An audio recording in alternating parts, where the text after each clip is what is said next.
done. I can't see myself or you until all that happens, but I think it actually kind of starts broadcasting a little sooner. So just kind of wait for YouTube to tell me that we are full on ready to go. Okay, we are live. There we go. All right. Hello, guys. All right. Let's see. I'm going to start by... let me do that. Okay.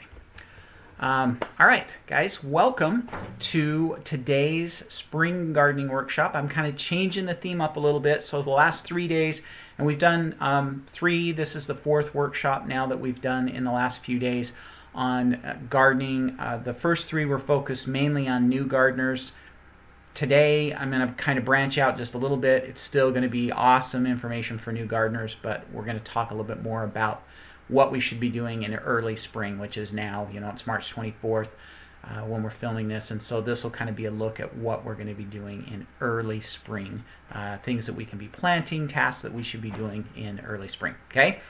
All right. So first off, hi, my name is Rick Stone. I am the founder of the Gardening Academy, and I am also the principal author on the website Our Stoney Acres, where we do a whole bunch of gardening and a little bit of cooking as well. So we'll do cooking related articles and things when it has something to do with a garden product. So that's kind of the idea there on the website. So let's kind of take a look and see who's here. It looks like we're getting a few people in here. Einstein's mom, hey, how are you? Let's start out today by maybe in the chat to get things going, maybe tell me where you're from, and if you have planted something already in your garden, tell me what it is. So what have you already planted in your garden this year, this spring? So let me know. And I'm looking for fresh things, not like overwintered stuff. I've got a lot of overwintered stuff that I'm eating right now, but what actual planting have you done? So for example, 2 days ago, what is today? 3 days ago, I guess now, on Saturday, we planted our peas. A week ago, we planted 2 great big beds of greens, all kinds of mixed greens, and those are all up and doing well, and so we're excited about that, excited to have some fresh greens coming. That was kind of our pandemic emergency supply, so we're hoping to have those ready to eat in about 30 days. And I checked on them this morning, and they're actually just starting to come up. I'm starting to see some green pop up. So okay, so Einstein's mom says North Carolina, and she's already planted onions. I ordered my onions today. We're still a couple of weeks away, well, maybe a week away. I'm hoping they'll ship tomorrow. So we've got Celia is in Tucson, nothing yet, waiting for suggestions. We're going to have a lot of suggestions for you. Barbara, nothing yet in Montana. And Barbara, I would assume you're probably like a zone 5 or a zone 4. So we'll talk about some things that you can be doing. Canada, Ecocentric Homestead is in Canada with 2 feet of snow in your garden still. Sorry. Okay, and all right, Einstein's mom is asking about advice on planting lettuce from seed. It'll be your first time, so we're actually going to talk about lettuce. So I'll remember to go through that question when we actually talk about lettuce.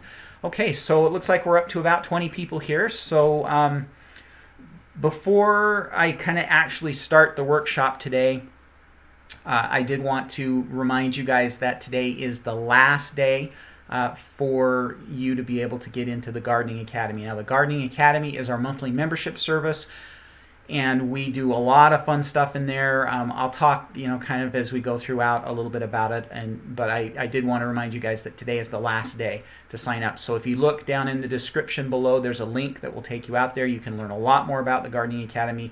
But we do all kinds of fun monthly things that are going to help you be a better gardener, help you to have a more productive, beautiful, and easy to care for garden, and lots of different things that we do. We have monthly focuses, so we choose a topic every month that we focus on, and then we have weekly things that come out. We do mini courses, we do Q&As, we do planting guides, interviews, recipes, canning advice, all kinds of stuff. So the Gardening Academy is a great opportunity for you, and today is the very last chance for probably 6 weeks or more for you to sign up for that. Okay. All right. So let's see who else is going on here in the links. So we've got Barb is from Minnesota.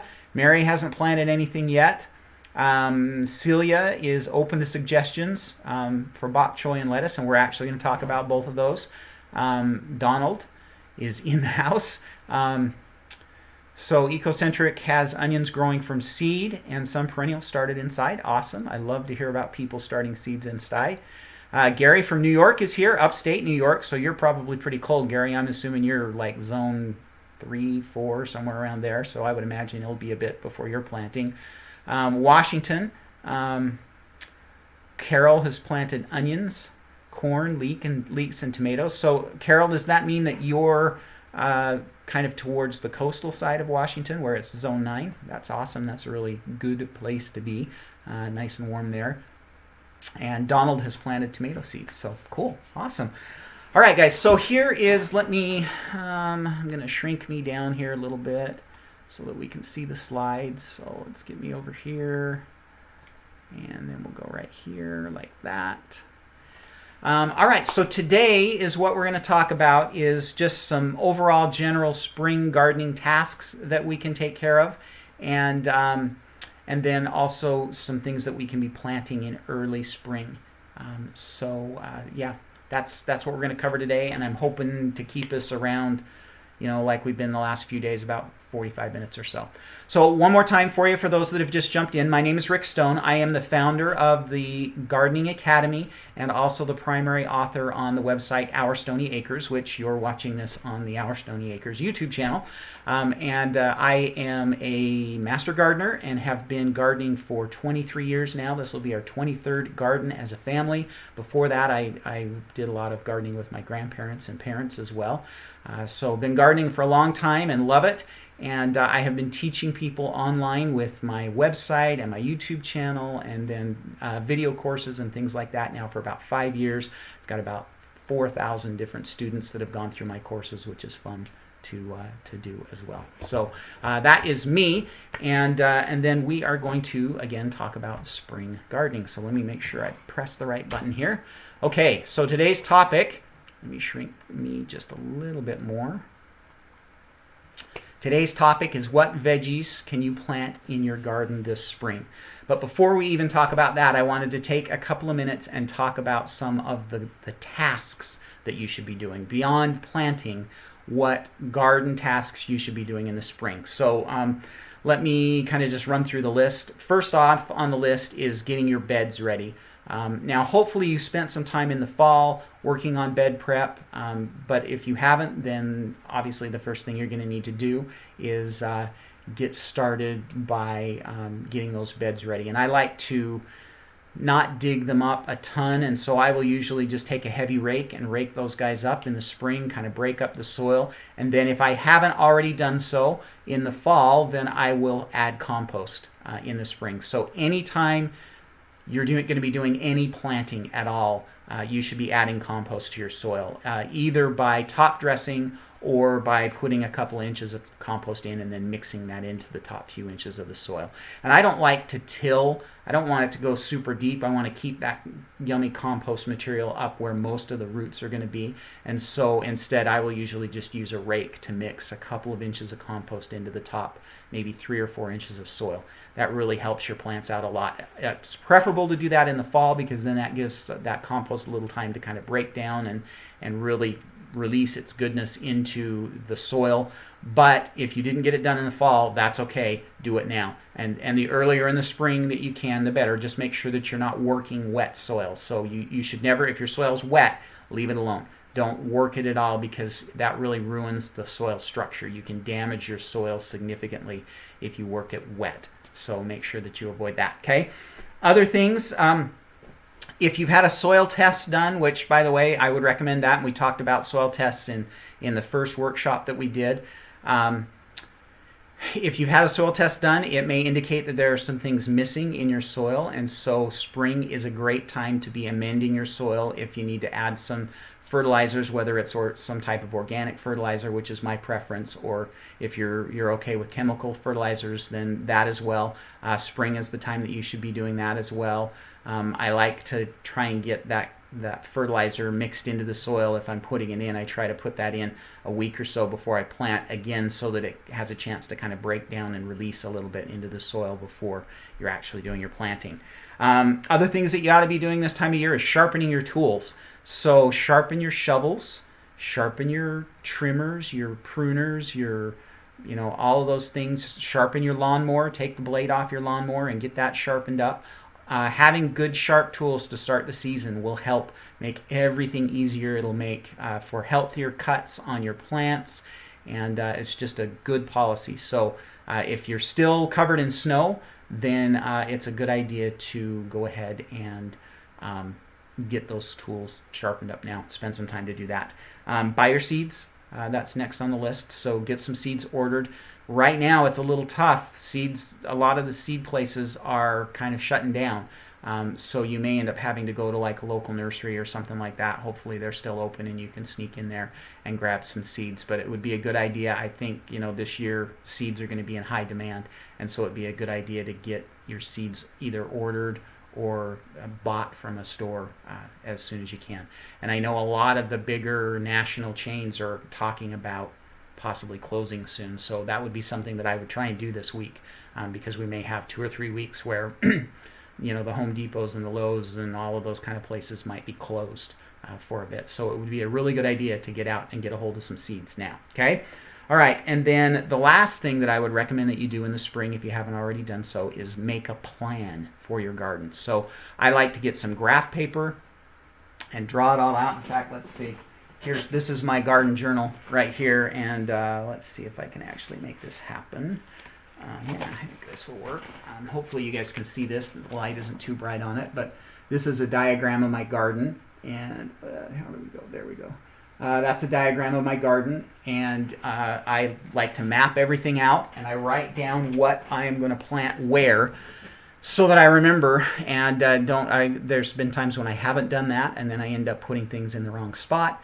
And then make sure you keep that map with you when you're planting so that you get everything where you should. And then that helps you for next year to be able to integrate some crop rotation into your garden and move things around in different spots. So those are all, I think, good things that you should be doing in the spring. Okay, so let's take a look at the comments, see if there's any questions we can answer before we actually start tackling what we should be planting.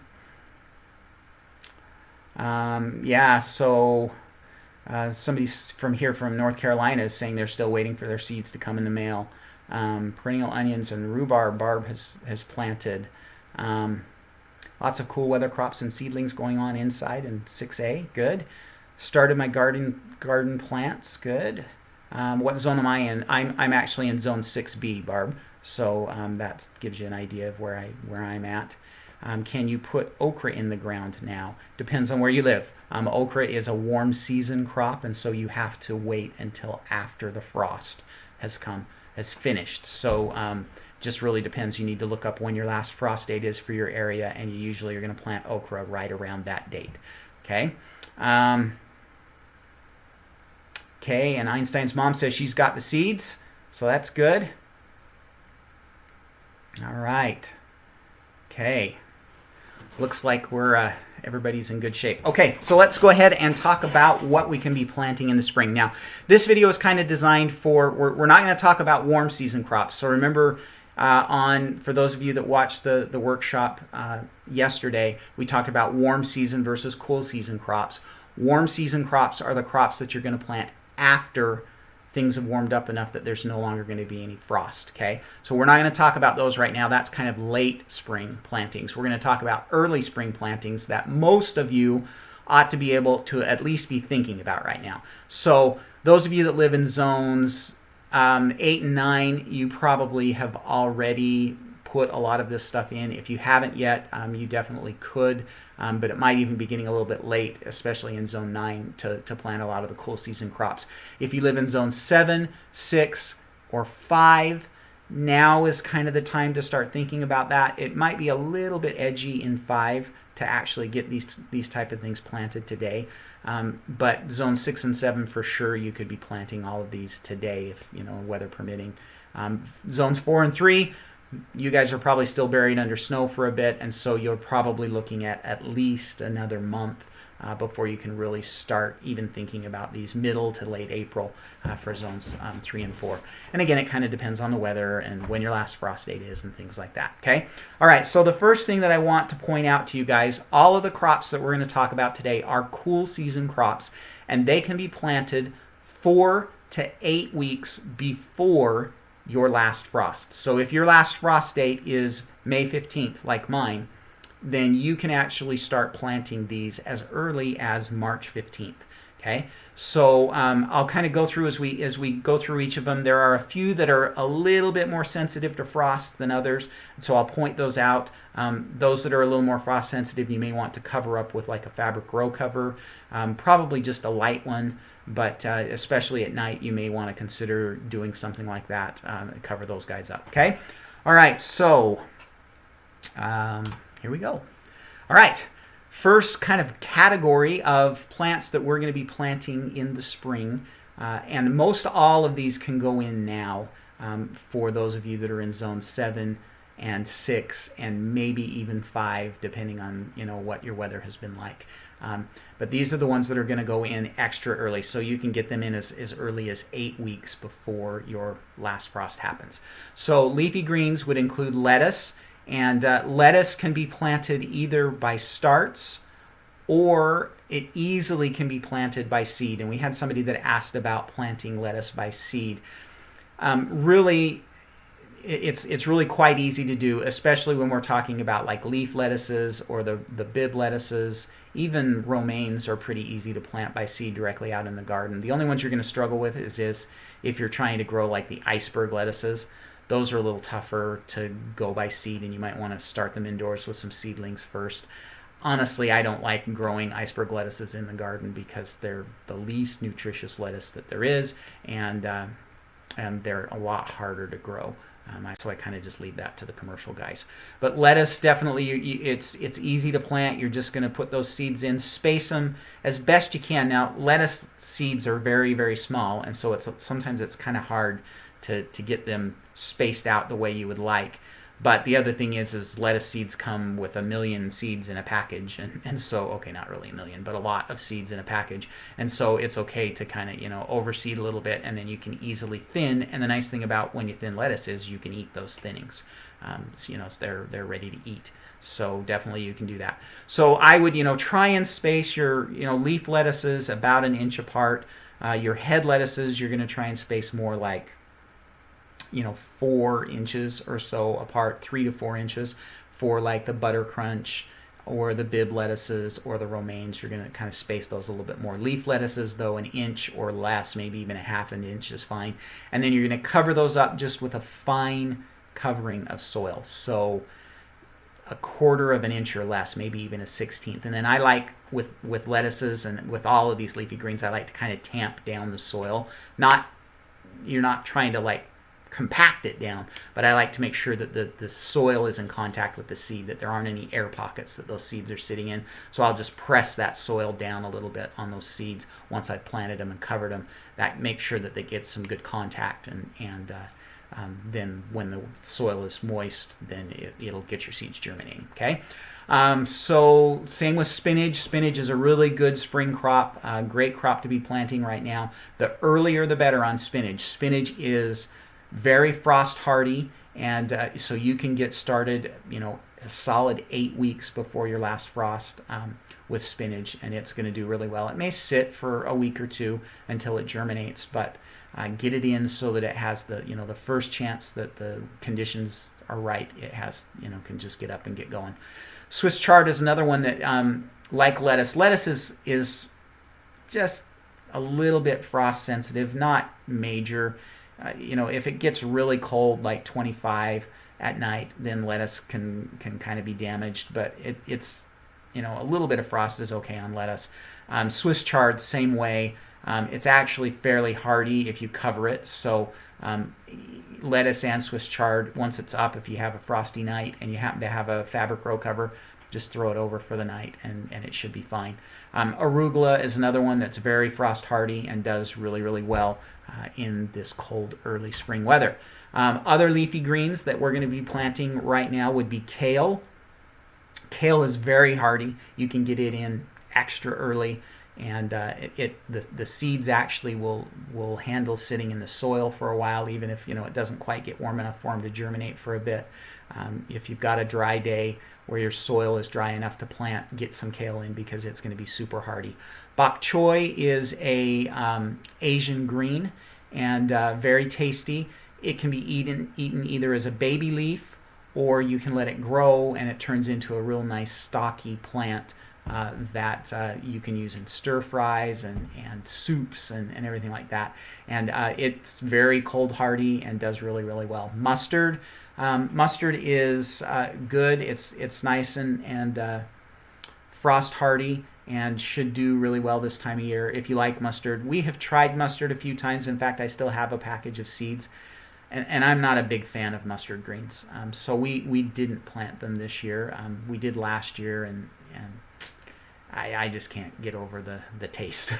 But if you like mustard greens, then now is the time. And then endive is another kind of leafy green. It's more of a bitter. If you've never tasted it, it tastes like bitter lettuce, and some people really like that. I'm not a huge fan. We grow it every once in a while just for variety, but endive also will do really well this time of year. It's very frost hardy and will stand up to the cold temperatures really, really good. So those are your leafy greens.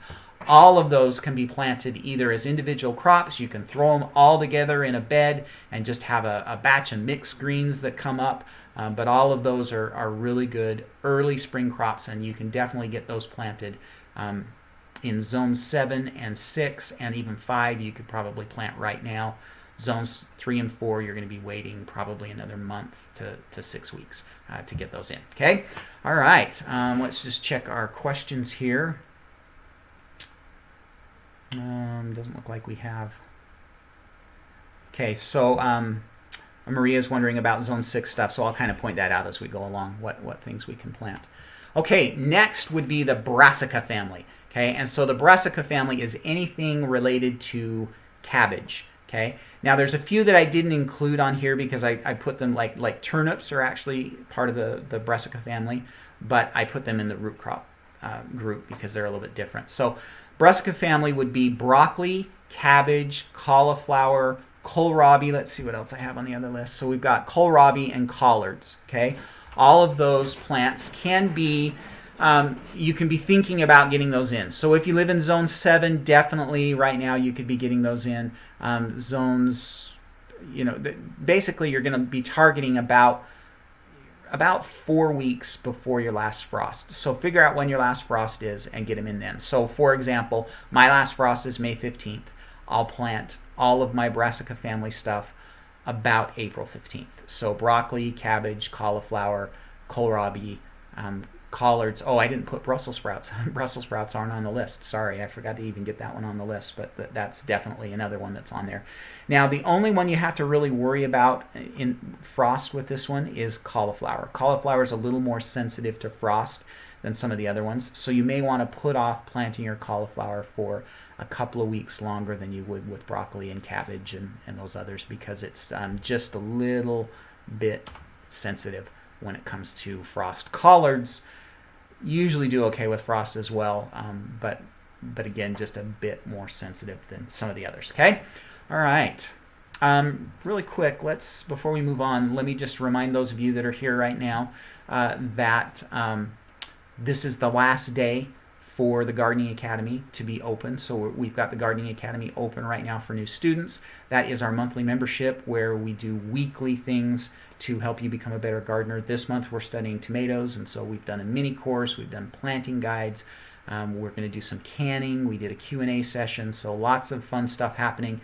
And that's our monthly membership, and you can actually join through midnight tonight. So make sure you look down below in the description. There is a link that you can click that will let you know. And like I say, that closes on March 24th. If you happen to land on this video after March 24th, there's a link down there as well that will let you sign up for the waiting list. And we're going to open it up again in probably end of April, 1st of May for some more new students. And so we'll send out an email to let you know when that's going to happen. Okay, next on the list are our root crops. So these are all relatively frost hardy. Carrots and beets don't love frost. They usually won't be killed by frost unless it's like a really cold, 25-degree night or something. They'll usually handle, 32 degrees, 30 degrees even. So beets and carrots, maybe you're going to be a little careful with that. But all of these others are perfect to get planted right away. And, and again, even the beets and the carrots, 4 weeks before your last frost is fine to get those planted because they'll do really well. And they like the cool weather. They prefer to grow in the cool weather. So these are all great options for you for early spring planting. So radishes are probably the quickest crop to harvest that there is out there. And so if you've got kids that are interested in gardening, plant some radishes for sure. Make sure you harvest them when they're young because your kids may not like them when they get older and kind of they get spicier as they go. But radishes will be ready in no time flat. I mean, 28 days, 30 days, you'll be able to start harvesting radishes. Carrots, beets, parsnips, turnips are going to be a little bit longer. Carrots, beets, and turnips about 60 days. Parsnips are more like 100 to 120 days. Let's see if there's any others. Okay, yeah, also root crops. And technically, onions, leeks, shallots, and potatoes aren't root crops, but I kind of just grouped them all together because they're ones that go in the ground. Now is definitely the time. Early spring is definitely the time to be planting onions, leeks, and shallots out in the garden. All of those will handle frost. They'll handle snow. We'll be planting our onions. I'm hoping we ordered them today, and I'm hoping they'll be here by the end of the week, early next week at the latest. And we'll still have snow all the way through. Usually, sometimes we'll get snow as late as the end of April, and our onions don't even mind. No problem at all. So onions, leeks, and shallots, no issues with those. Getting those planted early. Potatoes like the cool weather, but they're also frost sensitive. So if you're going to plant potatoes early, then you need to plan on doing a little protection. And when I say protection, you need to be thinking about some type of a fabric row cover at night when it's cold. So on nights where it's going to be below 35 degrees, I would cover your potatoes once they've sprouted. If they haven't sprouted yet and the tops aren't up, then I wouldn't worry about it. But if they sprouted, I would cover them because although frost won't kill them, it really does kind of set them back. And so I like to cover those up just to keep things going. And then you can kind of plant potatoes, again, starting with some protection, starting as early as 6 weeks before your last frost. And you can succession plant, which I love to do that because we'll plant some on like March 15th, and then we'll plant some more on maybe April 30th, and then we'll plant some more on May 15th, and that gives us this kind of continuous harvest of potatoes all throughout the year. So starting in June, we'll have potatoes to harvest, and then it'll go all the way till the fall, and then we'll dig out the main crop in the fall and store those. And so we end up with fresh garden potatoes for, sometimes 8 months out of the year, depending on how many we have and how long they last in storage. So great time for those as well. Okay. All right, and then our last group is kind of some other stuff that that we want to just talk about. These are all things that didn't fit into any of the other categories that can be planted at this time of year. So celery does really, really well in the cool weather, likes the cool weather, and you can definitely get some celery out this time of year. Peas, now is the time for peas. So peas are a cool season crop that don't like the heat. And so you need to get your peas planted. We planted ours last weekend. Zone 5 people will be thinking about getting theirs planted here in the next few weeks. But again, 6 to 8 weeks before the last frost for your peas. And then if you're going to plant strawberries, you can plant bare root strawberries really early in the spring, or a little bit later in the spring you can plant strawberries that are actually leafed out and have plants. But good time for strawberries. And then remember, we talked about this last time, but if you're going to plant strawberries, if they're June bearing strawberries, then the first year you plant them, you should remove all of the blossoms. So don't let June bearing strawberries bear any fruit in the first year. Okay, you're going to wait to harvest until the second year. If you're planting ever bearing or day neutral strawberries, then you are going to remove the blossoms until about mid to late July, and then you can go ahead and let them actually grow a few strawberries in August and September.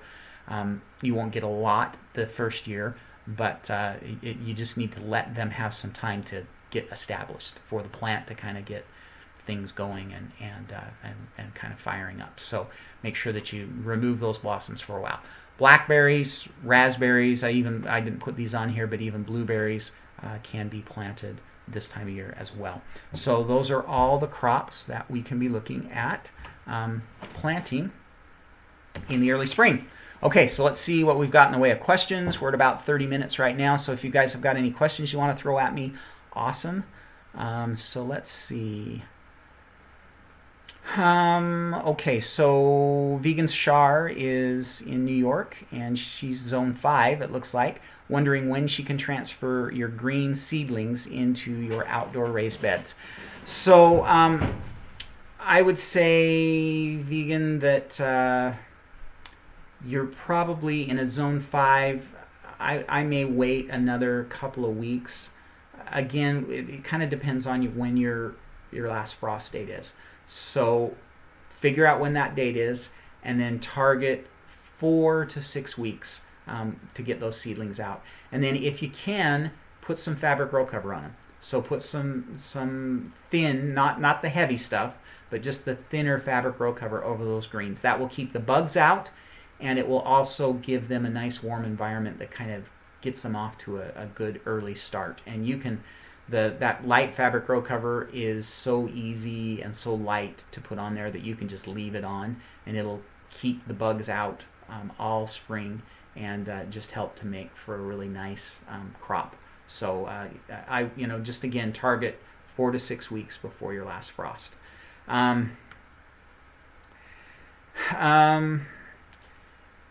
For the mycorrhizal support additives for your home garden, I'm not a big expert on that, and so I'm going to refer you to Dr. Google on that one, because the additives that I put in my garden are mostly just compost, and that is going to help the microbiome in your garden for sure by putting those in, and just adding compost is always constantly going to be improving your soil. It's going to be improving the balance of good bacteria in your soil, and it's going to be giving the worms and other things that do so well in the garden and help the garden out so much. It's going to be giving them nutrients to chew on, and then it's going to improve your soil structure. So I would just say add some good quality compost to your garden.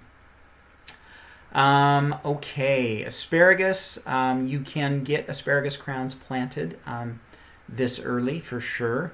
You can get asparagus in 8 weeks before the last frost, and then remember that your asparagus you plant planted by crowns. You can't plant by seed out into the garden very effectively. I mean, technically you could, I guess, but you really want to get those crowns out in the garden, and so you're going to plant that asparagus with crowns, and those can go out really pretty early. And then asparagus is another crop that you're not going to harvest for several years, so you're going to be looking at 2 years at least before you really start harvesting, and 3 before you start harvesting heavy on that asparagus. But now is a good time. Okay, and that looks like about all the questions that we have. Let me just go back up through the feed here and make sure. Okay, Gary's asking if he should go ahead and till in his green manure crops in your garden. Again, Gary, that just depends on when you're gonna want to plant. So you want to till in those green manure crops and give them a little time to kind of die off and rot into the soil.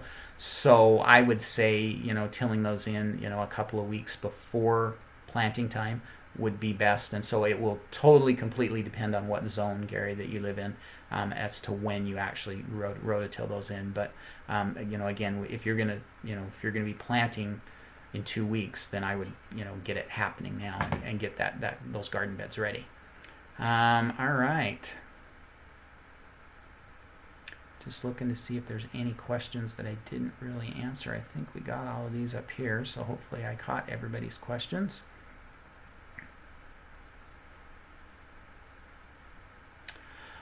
Gary, that's a good question. So let's go back on the list. So Gary's asking if my start dates are based on direct sow of seeds. Okay, so celery, you're gonna plant by start. Peas, seed. Strawberries by start. Blackberries, raspberries, obviously by start.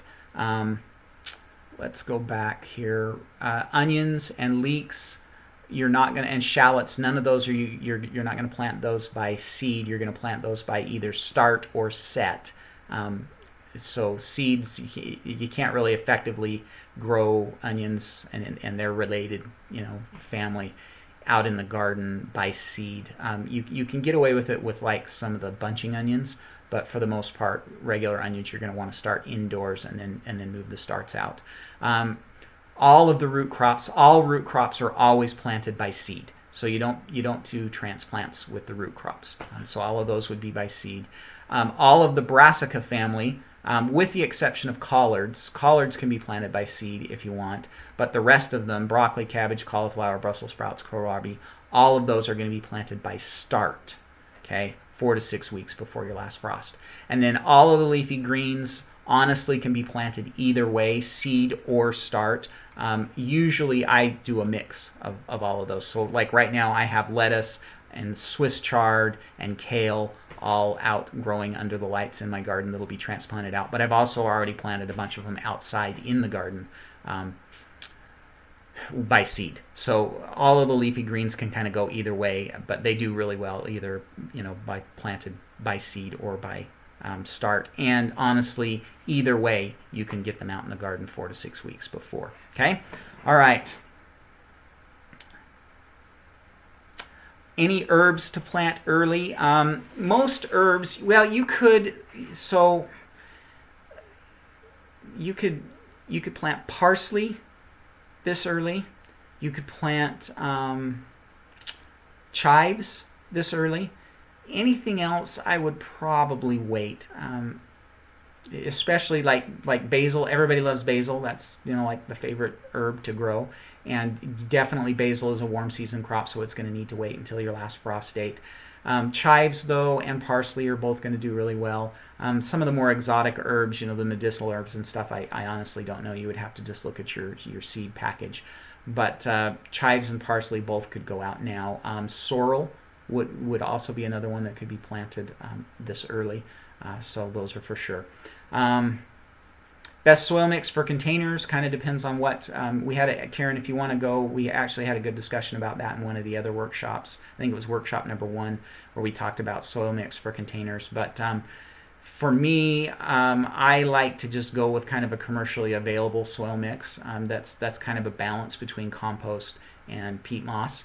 And there's a company called Black Gold, and I think they're pretty much nationwide. In fact, I think even in Canada, I have seen some people say that they've seen it. Black Gold has some good products that I really like. They also have some organic ones, so that might be a good option. But any good seed mix that it doesn't have you don't want those potting mixes to have a lot of really rough materials. So look for mixes that don't have a lot of wood chips and things like that. You're looking for something that has a good mix of compost and peat moss with maybe some vermiculite or some perlite in it. And just look for those. And again, my preference is an organic option as well. That way there aren't any chemicals in there. Okay, what else do we have? What do I mean by start? Okay, sorry, I should explain that. So starts would be seedlings, already partially grown plants. Okay, so all of the broccoli family of plants, you're gonna be actually planting a plant, and we call those starts instead of seeds in the ground. And the same with when you get into the warm season crops like tomatoes and peppers, you're going to plant those by starts, which are actually partially grown plants that you're either buying from a nursery or growing indoors yourself. Okay, all right. How do you do potatoes in a container? I don't love, Karen, potatoes in containers. I have actually tried them many times and never had tremendously great success. I mean, they've done okay, but never, fantastic. And part of that is that potatoes like to stay moist, and I'm terrible at growing things in containers and remembering to water them appropriately. So if you want to grow potatoes in containers, just make sure that you mind the watering. You don't want them to get dry. You don't want them soaking wet, but you want to keep that soil moist so that they do really well. And then you can do them several different ways. A lot of people will plant some at the bottom of the container, cover them up with soil, and then wait for those to sprout, put a few more in, and then cover everything up with soil again, and then you kind of get that whole container filled up with potatoes. That's a really good way. That's kind of mimics what you do in the garden with the mounding. But that's a good option. But the biggest thing for me with potatoes is making sure that you water them, and then you need to probably in a container you need to supplement with a little fertilizer, maybe just a balanced organic fertilizer that you mix into the soil every once in a while, or water into the soil, one of those. Okay? All right. And Kit is saying about 20 different fruits or veggies already started, and herbs already started indoors. Awesome. Very cool. Very cool. All right. Okay, guys. Great to have everybody here. Just really quick before we finish up, I think we're about done. I just wanted to remind you guys about the Gardening Academy. That is our monthly membership service, and it is open for new students through midnight tonight. So this is your last chance for probably the next 6 or 8 weeks to actually get signed up for this group. So if you look down in the description below, there's a link that will take you to the online gardening school. You can read a whole bunch more about the Gardening Academy there. But this is a program that I love. We've been doing it. We started in September of last year, so we're coming up on 6 months now. And we have just a great group of about 35 people right now. We're hoping to bump that up to maybe another 10 or so by the end of the day today. Just a great, fun group of people. We have a private Facebook group that you can only have access to if you're part of the group. And lots of really fun interaction. We do live Q&As there where I answer questions. But the biggest thing, about the Gardening Academy is the content that's there to help you be a better gardener. So there's a Garden Foundations course which goes through and talks about, sorry, I'm just going to look at my notes so I don't ramble too much. Our Garden Foundations course actually goes through where to plant, what to plant, when to plant. We talk about watering. In May, we're going to add an entire section to the Garden Foundations course that will be on what you should be doing in the way of pest control and weed control in your garden. And so the Garden Foundations course is just a really, really, really good good opportunity. And yes, Karen, there is a cost to the Gardening Academy. The Gardening Academy is a monthly membership. You pay, it's $25 a month, or if you want to do it annually, it's $250, so you save a couple of months worth there. On top of the Garden Foundations course, then every month we have a focus group. Okay, so we choose a topic that we focus on for that month. So for example, this month in March, we are focusing on growing tomatoes. And so we do a mini course on tomatoes, and then that gets published 1 week out of the month. Every month, we have a planting guide. So what I do is I go through each of the different gardening zones, 3 through 10 basically, and tell you what you should be planting each month in each one of those zones. And so we do a video, and then there's print-offs so that you guys can print off the things that you should be looking at and planting. And that happens every month. We have one of those every month. Then we do a mini course on whatever our topic is for the month every month. Then I do a live Q&A once a month where we get on and answer your gardening questions. And then Then the last week of the month, we kind of have a mix. Sometimes we'll do another mini course. Other times we'll do like food preservation. We might have an expert come in that knows more about the topic that we're working on, and we'll do an interview with them. We might do garden tours. We might do a book review, recipes, all kinds of fun stuff. So every week you get a new gardening related topic that we cover in the Gardening Academy. And then on top of that, you also get access to both my tomato and my potato growing courses. And then anytime I publish any other single crop courses, like I've got one on lettuce that I'm working on right now, and I've got one on onions and garlic that I'm working on. When those come out, those will be part of the Gardening Academy as well, all for free within that. So it ends up, if you look at everything that you get over the course of a year, it's about $2,000 worth of stuff. And it ends up, you pay $25 a month for that. So really good program. And like I say, we've been up for about 6 months now, and have had just a blast, a lot of fun with the people that are there. And we're looking to add some more people to the group now. And so that today is the last opportunity for you to sign up for the Gardening Academy until probably May is when we will open it up again. So that's what we have going on right now. So I would encourage you guys to go take a look. Click on the link. That'll take you to the sales page, and that gives you a ton more information about what's happening and what's going on in the Gardening Academy, because it's a fun program, really, really good, and something that that I'm excited about, and we've been doing, like I say, for 6 months now, and it's just really super enjoyable. Okay? All right, so looks like we may have a few more questions here, so maybe we'll kind of go through those really quick. And let's see, cucumber care. Karen is asking about cucumber care in containers. Containers are always a bit more difficult to grow in, Karen. You're going to want to fertilize appropriately, so you're probably going to be fertilizing every 3 to 4 weeks with some type of fertilizer, whether it's a liquid or a granular fertilizer. My preference would be that you do that with some type of organic fertilizer, either fish emulsion, or they have powdered organic ones as well. And then just got to watch the water. Cucumbers need water. They're mostly water, and so you just have to make sure that you're watering them well. And then cucumbers prefer a trellis of some type, so maybe a cage or something like that. They do have bush varieties of cucumbers that stay pretty small that you can grow in containers, and so you might look at some of those as well. But just plant them by seed. You don't need to worry about starting them with a transplant. You can just plant those by seed, and just make sure you keep them well watered. When you're dealing with containers, you're probably going to be watering almost every day. So you just need to be checking that soil, and in the heat of the summertime, you might actually be watering twice a day. So just keep that in mind. And then, Karen, for lettuces, best lettuces, about any lettuce is going to do well in containers.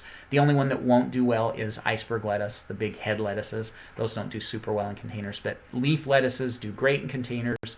The Bib lettuces do really well. Romaines will do okay, but maybe not quite as good. So if it were me choosing, I would choose a variety of leaf lettuces, maybe a good mix, and then some of the Bib lettuces. So the Bib lettuces are like the butter crunches, and those varieties are really good. Okay?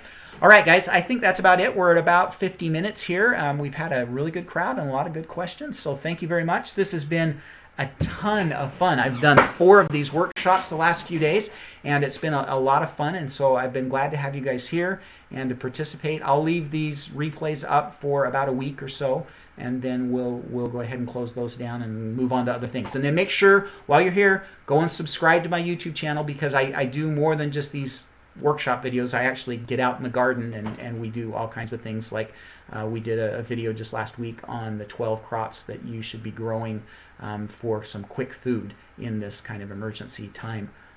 And so there's a list there. And then this week we're going to publish a video on pruning peach trees. So that should be coming up here towards the end of the week. So make sure you subscribe to my YouTube channel and participate there. So I'm glad to have you guys here. It was a lot of fun. Thank you for your participation, and hope that you guys enjoyed these. Everybody have a great day. Happy gardening.